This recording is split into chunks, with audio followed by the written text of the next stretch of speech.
I think in order to understand who they are, we got to go back to the origins of Marxist schisms. What happened after the phase of there not being successful proletariat revolutions, and even in the case of Lenin and Trotsky, there's significant evidence that they would have never been successful had they not had Western banking and corporate funding. People like the Warburgs, the Schiffs, and the Rockefellers were big supporters of the Bolshevik Revolution. So when people now, not just in alternative media, but in mainstream media, want to now say, oh, it's the Fabians. It was originally, the World Economic Forum guys, but now it's Fabians, but it all interlinks. This is institutional subversion and permeation that actually affected most of today's post-World War II Bretton Woods systems. None of this could have actually been successful had there not been a faux conservative, faux right-wing controlled opposition that acted as if they were in a battle with these people but would always concede.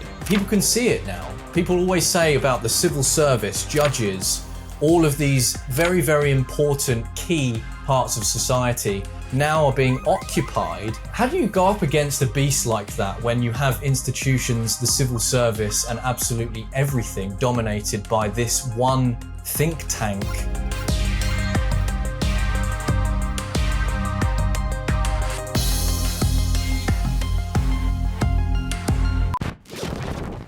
Joining me to have a discussion all to do with the Fabians is author, comedian, orthodox apologist and writer for the Sam Hyde Show, Dyer. Jay, thank you so much for joining me. How are you, sir? I'm great, Lewis. Glad to chat with you. I'm glad to be following you on Twitter. I had my buddies call my attention to your feed, and we've got people in the UK that are fans of you, that are buddies of mine. So glad to connect with you, and definitely always down to talk about this topic because it's overlooked and it's really important as one of the key things going on in the world. Well, that's amazing, man. I had no idea. So thank you very much for that. Yeah, lots to talk about. It's a bit of a rabbit hole. So I guess, should we just start from like the beginning, a bit of history? I mean, I bought myself this book called The History of the Fabian Society here by Edward R. Pease, and it, unfortunately, it's in typewriter format. So yeah, it's trying awful. to skim through it, it's just so awful, man. Well, I did the same thing. I bought a woman's book that's pretty famous on it, Rose Martin's book, and it ended up coming as this giant, like boomer, like massive text thing that's really annoying to read. So I hear you. Yeah, it's one of those topics that even though some people have heard of it and they want to talk about it, finding out where to begin is quite difficult. But I hear that you know quite a bit about it. So yeah, should we start from the beginning then? What is the Fabian Society? What are they all about? I think in order to understand who they are, we got to go back to the origins of Marxist schisms to begin with, and the different groups and splits that come out of the original era. I mean, you could say even before Karl Marx, there was, socialism and Marxism going. I mean, it's not Marxism yet, but it's essentially Marxism even prior to Marx. People look in the West to things like the Munster Rebellion as a form of early proto-Marxism. People look to Joachim of Fiore as a kind of a proto-communist. So there's earlier examples of communal living. Even the famed conspiracy personage Adam Weishaupt did teach a form of communism. And when we get to the French Revolution, we have the figures known as the Jacobins, who were the radical side of the Reformation or the Revolution there. If you don't know, there was two sides to it. There's the Jacobins and the Girondins, and they were the two sides of the tennis court after the Revolution in France. But they're both revolutionary. The left-wing side of the tennis court were the leftists, and they were the Jacobin communists. So there's quite a few communist groups and ideas before Karl Marx. But Marx, for whatever reason, and probably with certain funding from various elite figures, was able to really rise to prominence. And the early Marxists after Marx, people that we all know of like Lenin and Trotsky and others, they favored the use of terror. So terrorism was a key component of Marxism early on. And Marx had the idea that the proletariat would rise up and overthrow the nobility, the owning class, the bourgeoisie, etc. But that didn't happen. So what happened after the phase of there not being successful proletariat revolutions, and even in the case of Lenin and Trotsky, there's significant evidence that they would have never been successful had they not had Western banking and corporate funding. People like the Warburgs, the Schiffs, and the Rockefellers were big supporters of the Bolshevik Revolution. So really, Marxism after this period was in kind of a stalled state. They had a revolution in Germany for a little while, but it only lasted a few years, and then it was overturned. So they were trying to figure out, what do we do? And a couple figures in the UK rose to prominence, namely Beatrice and Sidney Webb and not Henry Wallace, but there's another character named Wallace who decided, well, maybe we need to rethink the strategy. And so there's a really excellent book that I think is probably one of the best on this that very few people know about or are aware of. And I was happy to have had a researcher recommend this to me on Twitter just randomly. And it's called The Milner-Fabian Conspiracy. It's actually like a 500-page text. It's really good. And it goes into basically the history of the Fabian Society, particularly obviously in the UK, but also how they did link up with and connect with and support all the other socialist movements. So even though they didn't really agree with everything that Lenin believed in, like Red Terror per se, or the bloody approach, they were big supporters. In fact, Sidney Webb, Beatrice Webb, they wrote letters to Krupskaya, Lenin's wife, and so forth, supporting the movement, even if they thought there might be better approaches. So what is the better approach? The idea is, let's reform Marxism. And instead of this proletariat worker class who doesn't care about the obscure neologisms of Marxist theory, they're worried about getting on lunch break. They're not interested in overthrowing the means of, the corporate structure to take control of the means of production. Let's focus on recruiting wealthy people to fund the movement. And so they came up with the idea of reformed Marxism or capitalist-friendly Marxism.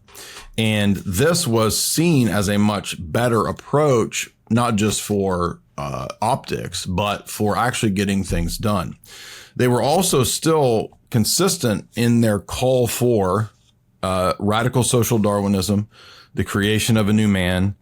All non-socialists eventually should perish. They believed in forms of dysgenics and genocide, and they just didn't want to be as open about it. And so many of these people, and I'm going to stop yapping here in a second, many of these people were also connected to and thought the idea of Marx's secret society model could also work as well. So I'm not saying the Fabian Society is a totally secret society. It's kind of a private public type of society, but it does share some of the elements of the strategies of planning things in secret. And here's the big key essential thing about the Fabian Society is doing things in slow motion rather than trying to do a fast, overt, bloody revolution.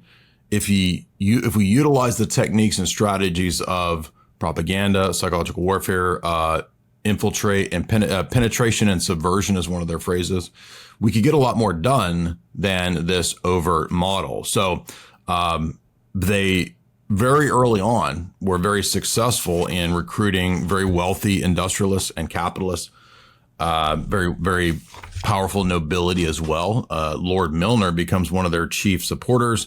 I would argue Lord Rothschild as well is in the background as a supporter. And this doesn't necessarily mean that everybody within these groups agrees on every single thing, but the Fabians do eventually become kind of a masked version of the Labor Party. So the Labor Party is really named after this whole idea. It used to be the Fabian ideology, but they renamed it as Labor to sound like they cared about the workers. But this is exactly why they have really this radical policy to which, again, the Labor Party is really founded to establish and, quote, implement Fabianism. And the other thing I want to mention that people overlook that was really ahead of its time that Rothschild talks about in his book was that they weren't so much interested in overt political terror like assassinations or revolution in the bloody sense, but they were very interested in culture war and aesthetic terrorism. In fact, they were some of the first to promote, I don't know if we're going to be on YouTube or not, so I don't know if I'm going to say this word, but bestiality in the public as a form of art. But they understood that what this would do is actually become a kind of aesthetic terrorism to brutalize and shock the public, to move the social Overton window more and more and more towards the left. So they did believe in forms of aesthetic or artistic terrorism, maybe not as a much overt terror, even though they maintained the same bloody ideologies of the radical, Lenin Marxist types that believe that anyone not a part of the revolution would eventually have to die. George Bernard Shaw, another one of the famous Fabian socialists, was very overtly explicit in that most white people would especially have to die because they would not go along with this revolution. And the other thing to remember is that they were the key figures 100 plus years ago planning to open up the UK and by extension the rest of Europe to Islam as a strategy of social demographic change for socialism. It's fascinating hearing this because, when you speak to a Fabian in 2025, for example, when I put a post out saying that we must be asking questions about this specific society, you had a modern day Fabian say something like, this is just Britain's oldest think tank. It's got nothing to do with radical change. You can just you can just pay £5, £10 a month and just become a member. What are you talking about? That there's some sort of secret society? And it's almost like this gaslighting that has been happening for decades and decades to really try and switch people over. Because people, let's be honest though, Jay, the world sucks at the minute. It's been one of the most depressing and most radicalizing couple of weeks in politics as it is. And there is obviously always going to be an enemy, and there is always going to be something that people want to point at and say, this is the bad guy, obviously. So when people now, not just in alternative media, but in mainstream media, want to now say, oh, it's the Fabians. It was originally, the World Economic Forum guys, but now it's Fabians. But, it all interlinks, it all crosses over. So what do you say then to, let's say, a modern day Fabian who doesn't actually know that they're in this quite hedonistic, horrific, sort of necessarily secret kind of cult almost? Well, I would say that some of the most powerful and influential people have been members openly, and the fact that this is something in the open doesn't mean that it can't also have an element of secrecy and subversion and long-term radical goals. So really those claims are just kind of red herrings and distractions from the known, very accessible history of the Fabian Society. For example, some of its members have included not just people that you've heard me mention, like Lord Alfred Milner, who was a huge supporter of this whole movement, as well as a lot of support from the Rothschilds, which Ratu talks about on pages 38 and 39. But this ideology included, of course, H.G. Wells. I've lectured through most of H.G. Wells's nonfiction books on my channel. Bertrand Russell, we've lectured through 2 or 3 of his books as well that deal with the erection of this sort of future technocratic socialist depopulation agenda, which, by the way, he was a big supporter also of the bringing in of Islam into the UK very, very early on. So a lot of the people who are, again, very prominent, well-known people were a part of this. And the long-term strategy, according to the people in it and the founders, is a radical strategy. It's just don't do the radicalism right away. So again, Bernard Shaw, all these people they talk about destroying the indigenous people groups of Europe and the UK, doing this through mass importation of foreign and specifically Islamic groups originally. And it's fascinating because early on in the text, the Ratu text, he points out how they didn't begin with Sunni Muslims. They began with Sufis at around 1910, 1920, bringing them to Cambridge and Oxford because, well, Sufis are a little more ecumenical and they're more, syncretist, and they're a little softer, and, they like other religions and systems like Neoplatonism, and they're mystical.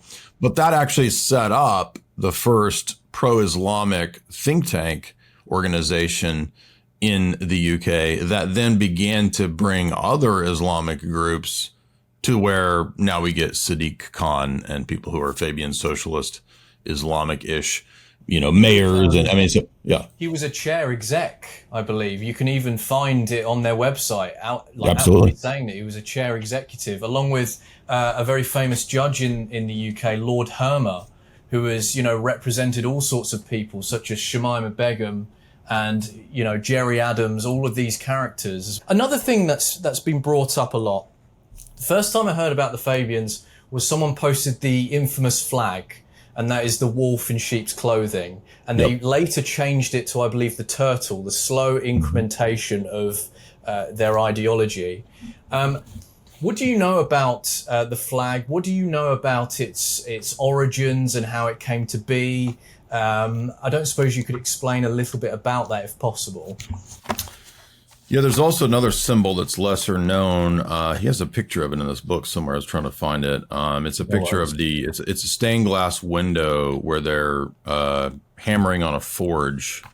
Okay. A new heart. I don't know if you've seen that.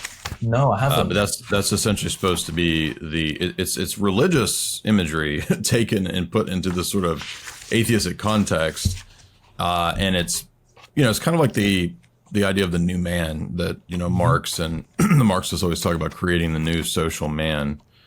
Again, which is really borrowing from Christian theology and imagery.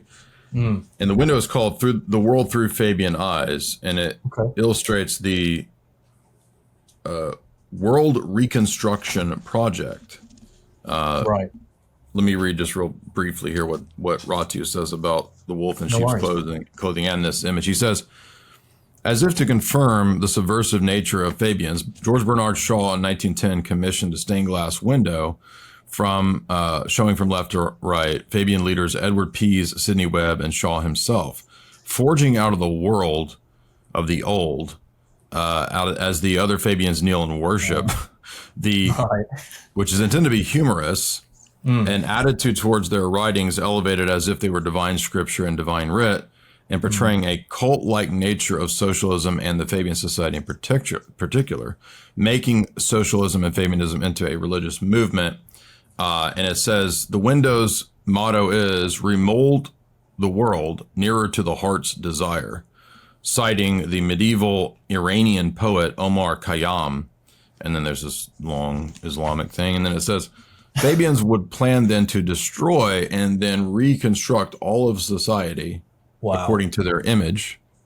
And thus the other image that they chose was a coat of arms of a wolf in sheep's clothing holding the red flags with FS, or Fabian Society, which is now still in existence, but located at the London School of Economics. So none of this has gone away. Here's the stained glass window with the three key founders in this sort of religious cult-like imagery. And we'll to your throw point, that on screen. yeah, to your point, like this isn't just some random group of obscure, intellectuals and poet wannabes. This is institutional subversion and permeation that actually affected most of today's post-World War II Bretton Woods system. So when we talk about everything from the United Nations, well, the League of Nations and the United Nations, they were both founded with open Fabian socialist ideology, the World Council of Churches, the Aspen Institute, NATO, the IMF, the World Bank, on and on and on. They are all suffused with and literally headed up by open members of the Fabian Society committed to this ideology, all the way even to the early heads of the OSS, which is the predecessor to the CIA. They were headed up by Fabian socialists. The very beginning of British intelligence in terms of MI5, also Fabian socialism. So that's how influential this is, even to the point of U.S. presidents, Woodrow Wilson, under which we get the Federal Reserve. You got it, Fabian socialist. It's just insane. I mean, you do see a lot of overlap. You know, I think you mentioned earlier a particular line, very similar to the Klaus Schwab World Economic Forum, penetrate the cabinets. It's very similar language where it's almost, it's the slow, like they obviously say themselves, the slow incrementation, but also it's a takeover is what it is. Yep. And they're not shy about it. Another thing that I've noticed that's very, that overlaps a lot is a lot of esoteric stuff that the Fabians are very into. What do you know a bit more about with regards to esoteric stuff that the Fabians believed? What is it that, because you know quite a lot about the esoteric side of things. You've done things on like Hollywood and various other topics. But what can you tell? Yeah, this is about a really equally important point, because you actually can't get away from what we call the New Age movement, which post 1960s in the US really encompasses everything from crystals to yoga to transcendental meditation to gurus, you name it. All of that stuff that comes out of the 1960s movement in the US was actually predated and promulgated decades earlier by, you got it, Fabian socialist Madame Blavatsky, the founder of the religious syncretist cult called Theosophy. There's a great article by a history of espionage scholar, Dr. Richard Spence, about Theosophy's connection to intelligence operations as well. He argues, and it looks fairly substantially true, that Blavatsky was probably at some degree working as an intelligence operative, and so her secret teaching missions that she would do to these other countries were also probably going to meet with, for example, KGB operatives. So I'll send this article, or I'll link it below, but that's because on a broader scale, there was tremendous support from the Rothschilds and from the other Fabians to push this free love message, not in the 1960s, but through Fabians in 1907. The Fabians were pushing open relationships, pan community, whatever you want to call that, in 1907. In fact, I mentioned that bestiality art that was intentionally a satanic construct. Let me see what he says about this. He says, behind the widely acknowledged talent of some of the Fabian artists, there actually lurked a dark secret for their deviant instincts.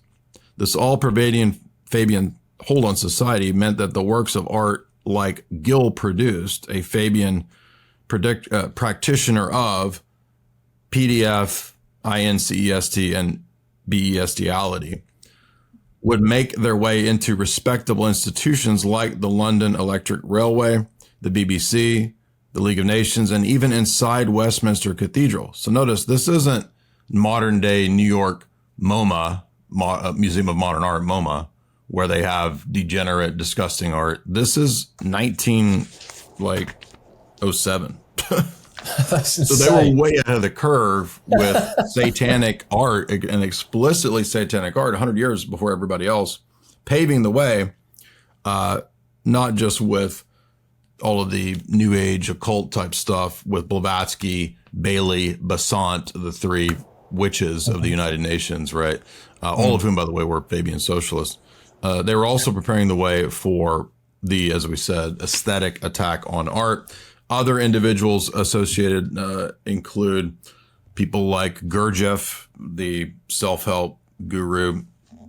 And he says here, leading Fabians like Annie Besant, A.R. Orange, Clement Attlee also joined Masonic lodges with the idea of promoting Fabianism through Freemasonry. The alternative movements of these times, like Theosophy and even G.I. Gurdjieff's Fourth Way, became associated with and promoted Fabian socialism. And I want to say even remember the Scottish National Party some years back that was gaining attention for news traction related to Brexit and all that kind of stuff. That I'm not saying they were for it, but they were in the news at that time.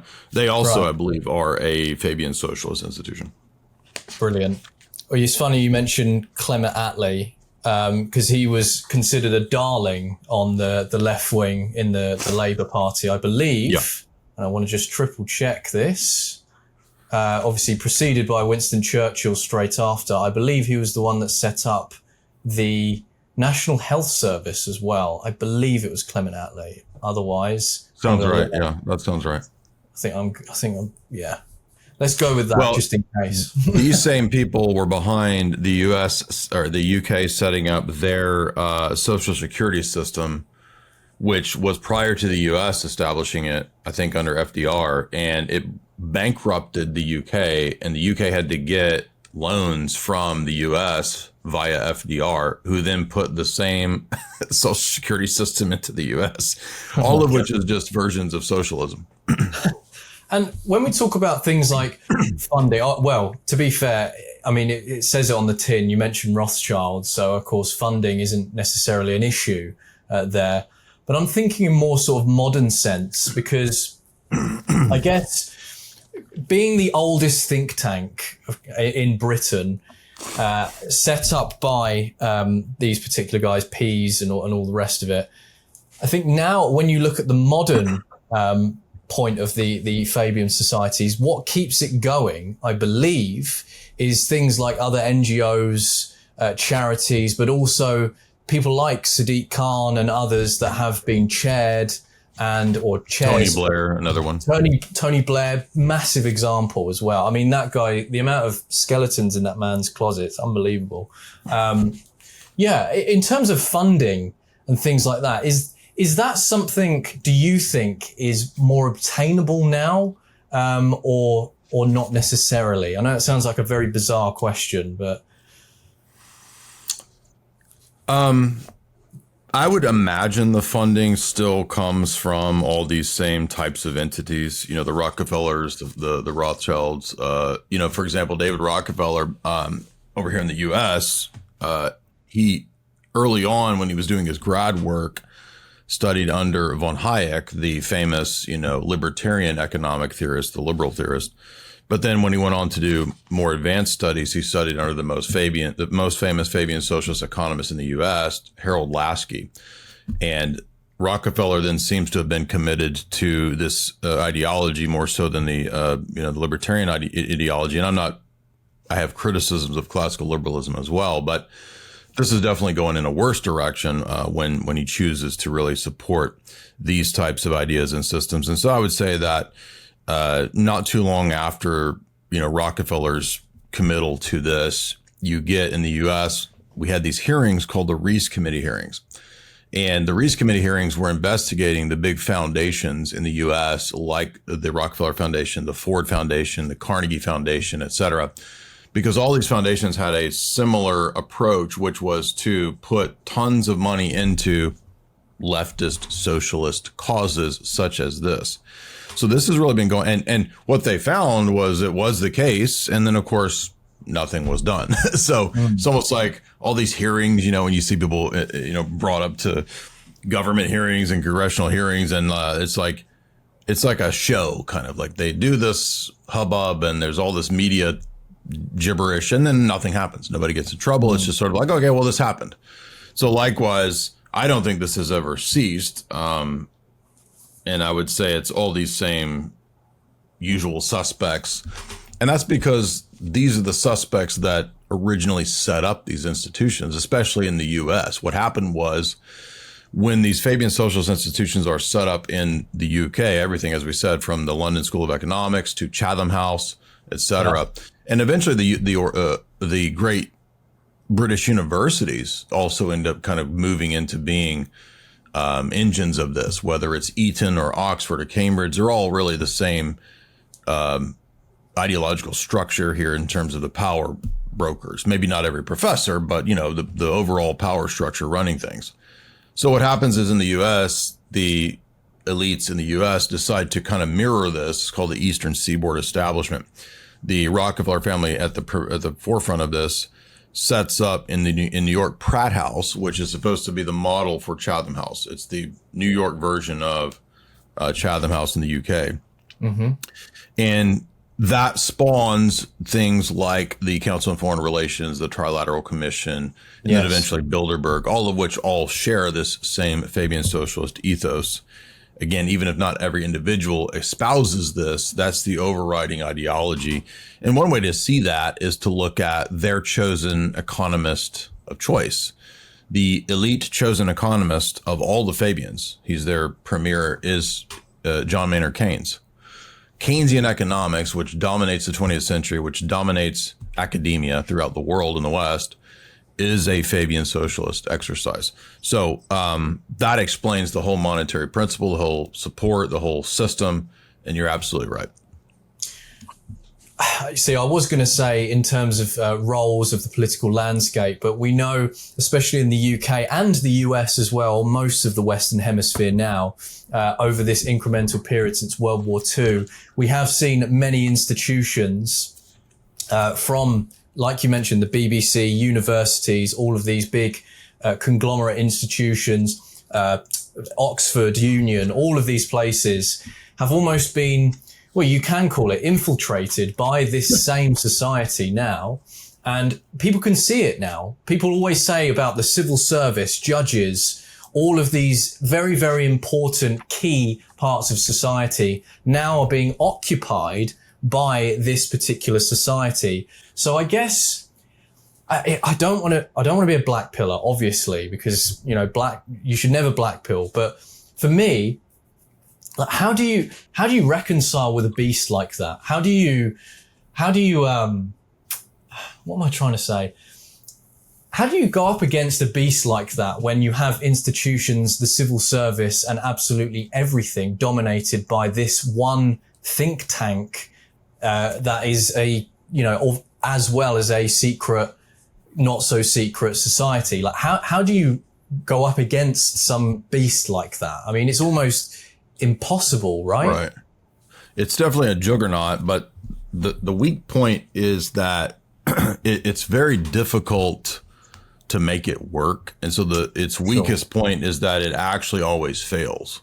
Okay. And it's kind of intended to fail, right? I mean, it's actually the long-term purpose is to put into place actual policies that bankrupt the nation, that steal from pensioners, that steal the value of the currency over time through inflation and money printing and all the Keynesian ideas. It's a very, especially with Keynes, that's a war-based economy. Since it's not a production-based economy, they will always promote war, even though they're supposedly leftists or whatever. That's all really a front. So as they said here, all facts considered, bringing the entirety of the society under state control. Now, this is George Bernard Shaw himself talking about how labor would be the front for a total control via the Fabian Society, operating from behind the scenes with labor as a democratic front. So it's a frontispiece. It's a cloak they wear of populism, but it's actually an extremely elitist, wealth-based monetarist club, you could say, even eventually committed to kind of, mass murder and depopulation, actually, according to their real ethos. So that's, I think, one of the weak points that it has is that if people can see that, number one, the policies don't actually work, they're consistently destructive. And I noticed you guys had 3 million people marching. Yes. They don't all know about the Fabian Society, but they noticed that the Fabian Society policies seem to wreck things very well. And it's almost like maybe they're wrecking it on purpose. But the other weak points, I think, would be that, a lot of evil points people back in the direction of things that are good. Yes. So I think that in terms of Orthodox Christianity, solid, tradition-minded people are making a resurgence because they see how destructive and evil all of this stuff is. Especially Gen Z. Yeah, exactly. And I think people are beginning to understand that the whole 20th century, its myths, its narratives, the post-Bretton Woods system of the dollar as a world reserve currency, all of that mythology is beginning to collapse. And so that's actually a good thing, because that means a lot of the institutions and things built up as a result of it, whether it's the IMF or the World Bank or any of this kind of stuff, or the mainstream media, et cetera. That's legacy stuff is going to be collapsing. And Tragedy and Hope, which the Ratu book actually it relies significantly early on with Tragedy and Hope. Tragedy and Hope has a lot of also key insights into this network, this group. And as you get to about the middle of the book, if you ever find the time to read it, not you specifically, but anybody, because it's a massively dry technical read. There's 1,300 pages, but he talks about this in the middle of the book as the Parabas Rothschild's banking system, and that's what's the locus and the heart of all of this. Even the Fabian Society couldn't really function without this massive support from these moneyed oligarchical elites and industrialists. And so I would say this might sound a little out there, but things that are alternatives and oppositions to this system like Bitcoin are actually one of the ways to step outside of this, just in an economic sense. So that you got the spiritual that people are waking up to. You've also got the economic alternatives. Gold is what everybody used to think, but I mean, the Rothschilds have massive wealth and control of the gold market. So Rockefeller says many of these families are very adept at manipulating the gold market. It's a lot harder to manipulate something like Bitcoin. So I would say economically, Bitcoin is something that's an affront to this system. This is why, for example, the IMF says any country in the IMF cannot have a gold standard.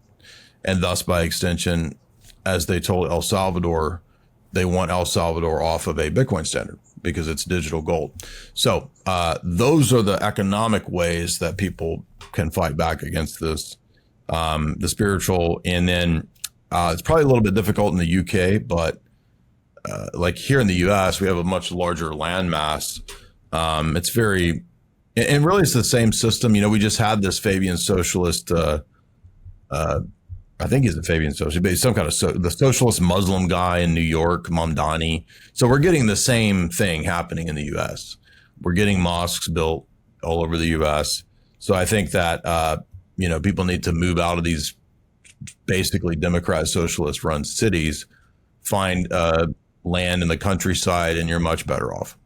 With regards to the opposition, when we talk about let's say British politics, you've of course heard this before, the uni-party, they call it, where the trust from both parties is completely diminished, and that both parties seem to enact the same agenda, from the Tory party to obviously the Labour Party.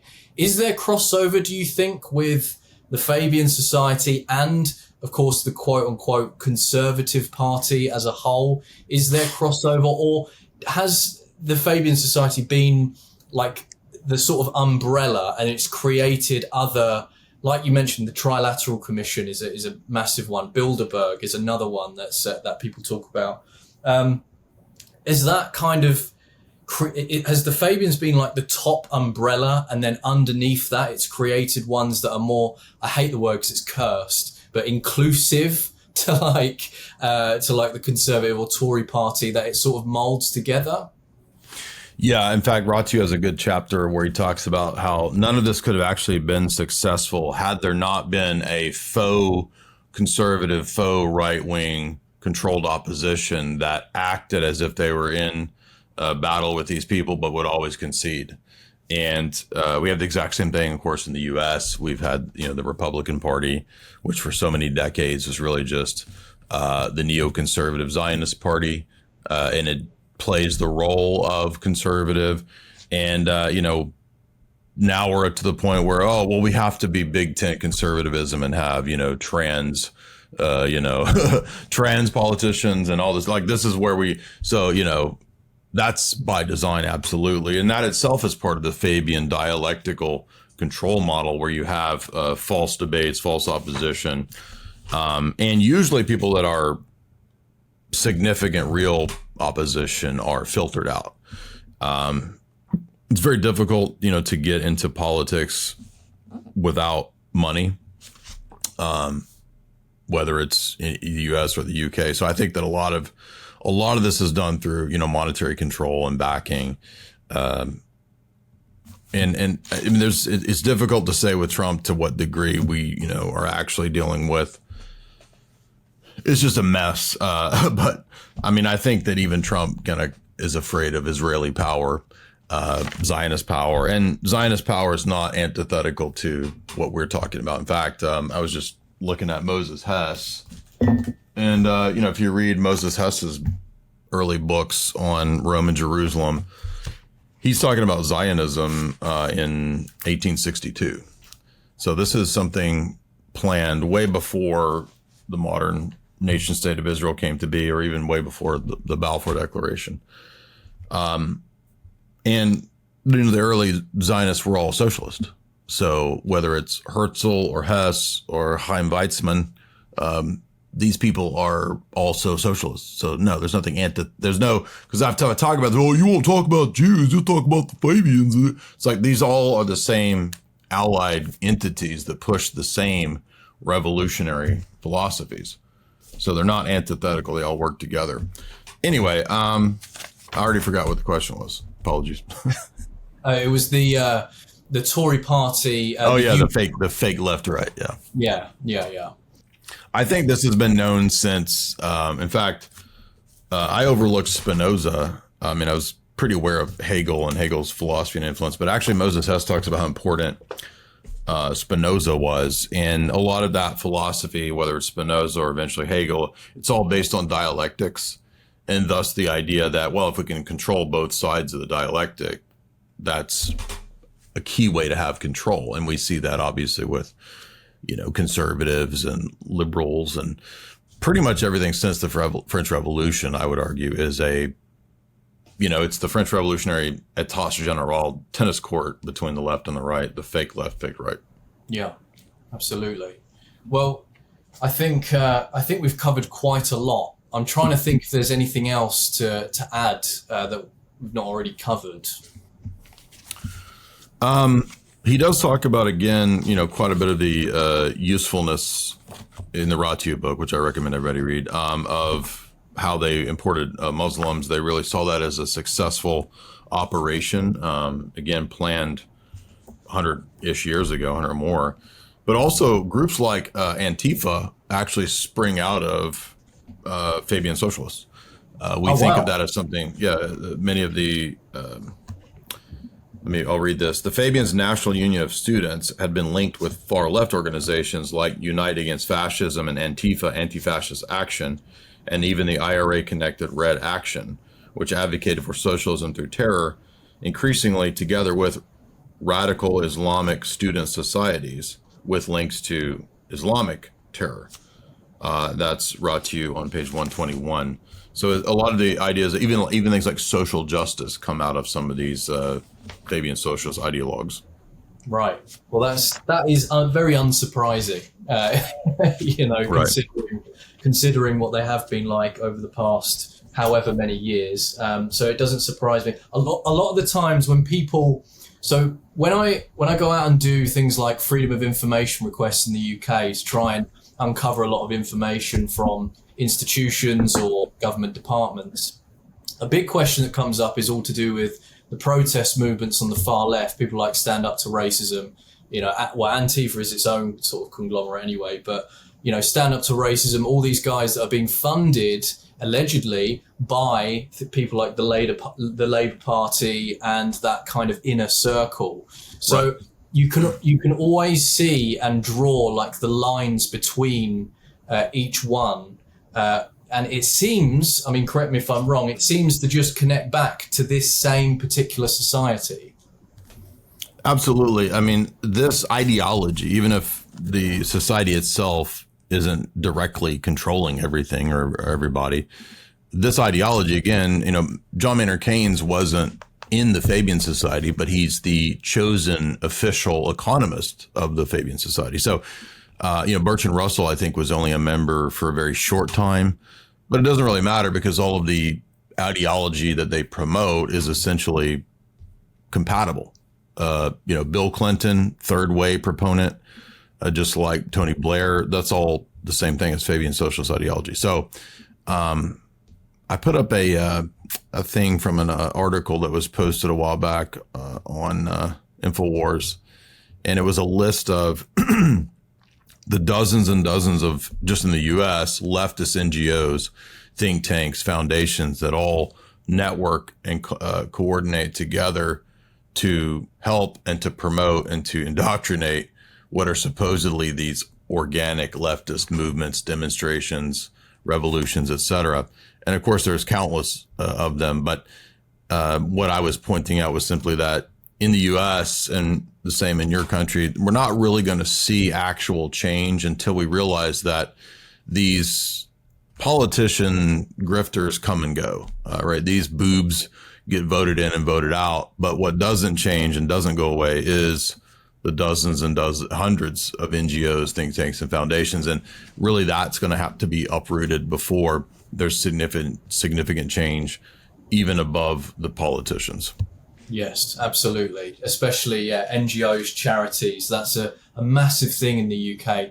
As an example, the Home Office that, supposedly manages our immigration system and keeps track of who's coming in and out the country, putting through an FOI to them, they gave me the list of charities from 2020 to 2024, ones that have had consultations with the Home Office with regards to basically involved with illegal migration. And it gave you the list of each charity and each NGO and even law firms as well that were involved. And it doesn't strike me as weird that all of these are connected somehow.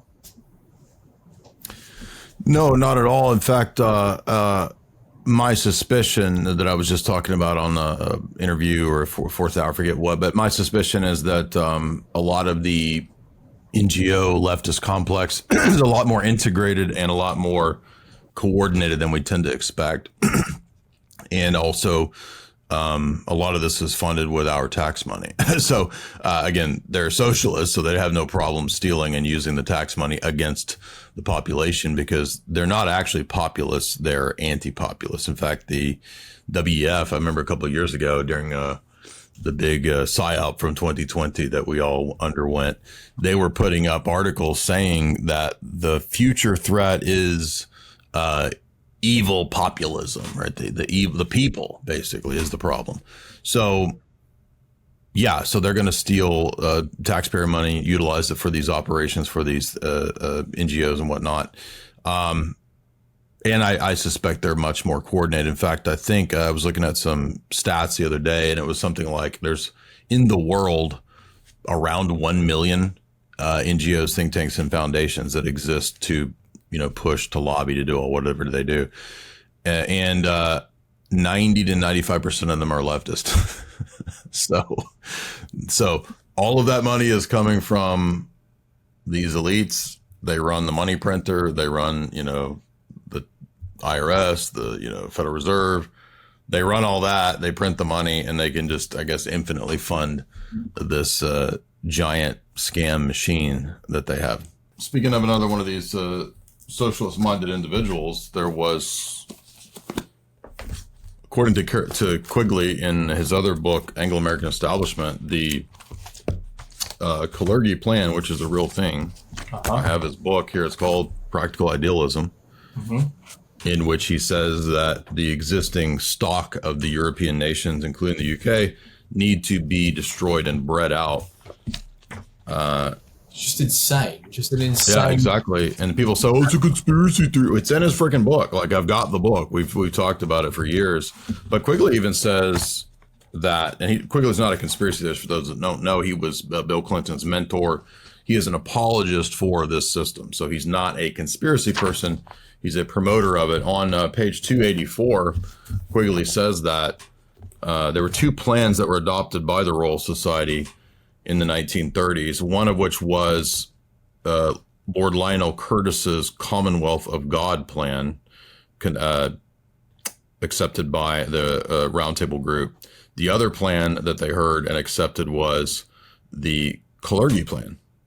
So the Fabian socialist plan that we are all living under is a combination of Curtis's Commonwealth of God, which is basically the Rhodes Ruskin style world socialist model, and the Kalergi plan of Count Coudenhove-Kalergi to destroy the existing European people groups. And actually, if you read 1984, as Ratu discusses, when he talks about Big Brother and Ingsoc is the Fabian socialist.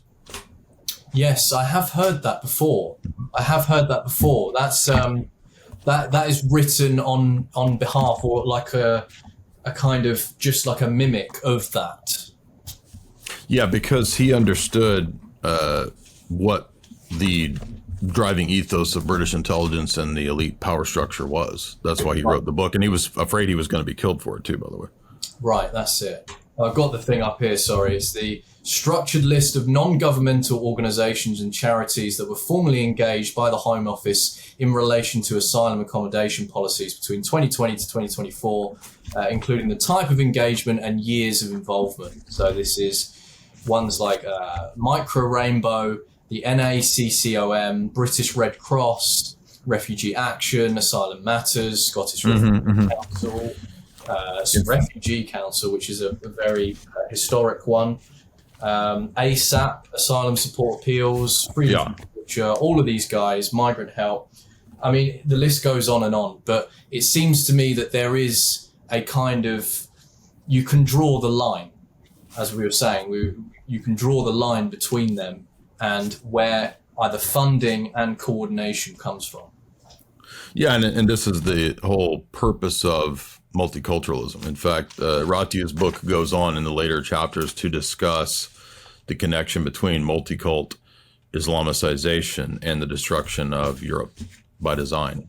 And this is the thing, is like, oh, it's the incompetent politician. They're not incompetent. Many of the politicians are incompetent, but the people in this structure running these NGOs, think tanks, foundations, etc., they're not incompetent. They know what they're doing. I was going to actually ask you that question as a final question. People, a lot of the time, people say incompetency or agenda-based. I believe it's a bit of both, but it's mostly agenda-based because you get these wets that just come through politics. They have this false equivalence of how do I explain it? They're almost like groomed. It reminds me of the young global leaders scheme. It's almost like a corporate grooming system. When I went to Davos years ago to do some reporting on the ground and to doorstep a few people, which was really fun.